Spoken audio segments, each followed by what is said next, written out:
Hey, what's up? I am Gazbot. I'm an art man, among other things. Art man with the pencil.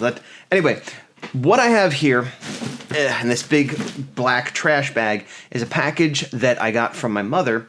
She has recently moved near me across country. Now, I have not lived with my mother in more than 2 decades, a long time.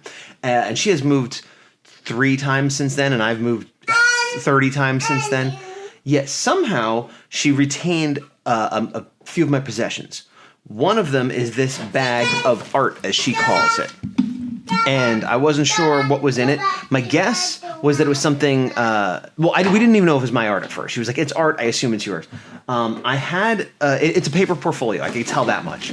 And I thought maybe it was from when I went to Joe Kubert School or college, but then I remembered that portfolio had been destroyed when I was living in an apartment in Edison, New Jersey. The people on top of me flooded. It ruined a box of my comics. And although some of those are salvageable because they had plastic bags in them, they just became not worth as much, but I could still read them. The art became mostly destroyed.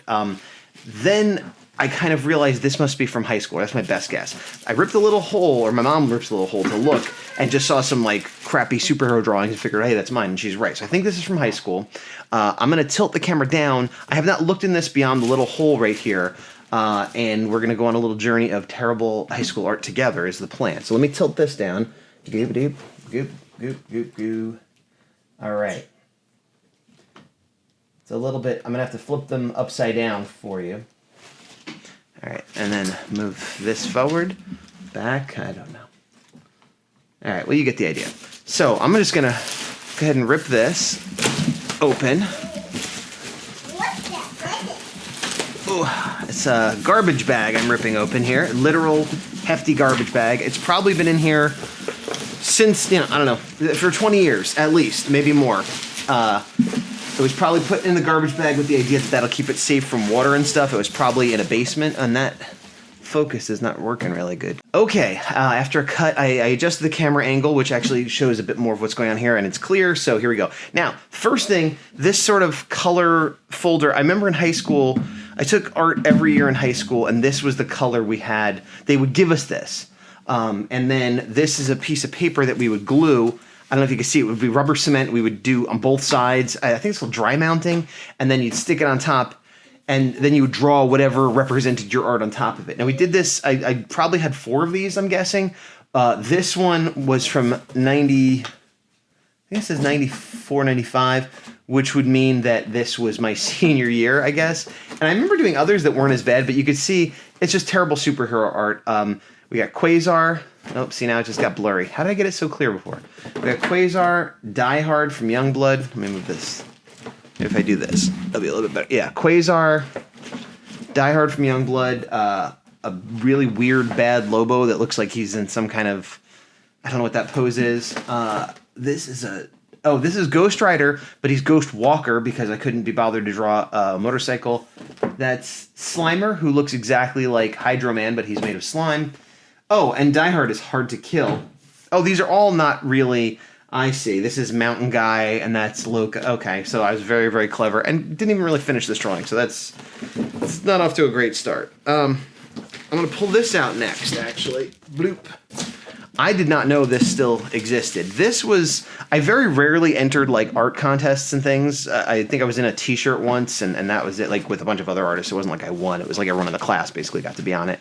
This was Predator versus Batman had come out around this time. And I didn't copy the pages. Like I couldn't put it together to write a script. And I was like, well, maybe if I follow another script, that'll help my storytelling and comics. And so I just took these pages and redrew them in my style, quote unquote, because at the time it wasn't easy to find like a script online or anything like that because this was a million years ago, it was the Stone Age. But what's weird is that like clearly, I think this was it Adam Kubert or Andy Kubert? Clearly they're a million times better in every way, but I wasn't showing it like, look, I'm better than them. This was because I wanted people to know that I didn't make it up from scratch. That I was working off source material, but it's not like I was redrawing what they did. Even the panel layouts are different and everything. but I won some kind of award for this. I don't remember, an honorable mention. I said some, not like money or whatever, but I got some kind of award. Actually, I was just realizing that I had this little disclaimer here where I mention Bob Kane as one of the creators of Batman, which we now know is a dubious claim, and a few other things. And I do say it's an interpretation and then blah, blah, blah. Copyright, little C copyright circles everywhere on this thing. But let's look at the art. Let's forget about the the Andy Kubert stuff, and just look here. It's weird because you can see that I was doing this thing where I would sort of graphically outline a shape and then color it with pencil, different shades, to create gray tones. I wasn't doing very much cross hatching or anything like that. It's weird because this was before there was a lot of digital printing techniques which would allow me to print this way. So I don't know how you would ink something like this. I was sort of looking at it as though it was a piece of finished art, I suppose. Kind of an interesting effect on the Batman down here.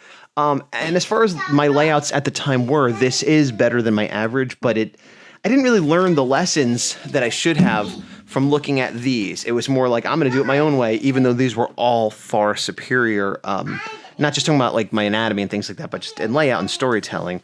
The one thing I think I got out of it was making the black outlines around the borders. I think that had never, ever occurred to me until I saw these. So that was like, I think the big piece I got. But even like, look at this. This is where Batman drops tons of garbage onto the Predator from a magnetic crane. And this is my interpretation. It's like, where is it? Here it is. You don't even see the crane. You see some junk. I clearly got tired of doing details. I didn't want to draw the ground or the background. And there's just barely enough falling on him to show what's supposed to happen. And the car is a mess. I probably didn't reference, maybe I did reference it. But even the wheels aren't circles. It was one of the best things I did at the time. And also this weird presentation where, again, I kind of dry mounted it, but then I kind of had to seal it in plastic. It's very unusual. But I won an award, so I guess that's why it stuck around. Okay, the next thing I found in here is a drawing pad. Back in high school, I had a friend named Mike who was my art friend, and he was way better than me. He's still way better than me.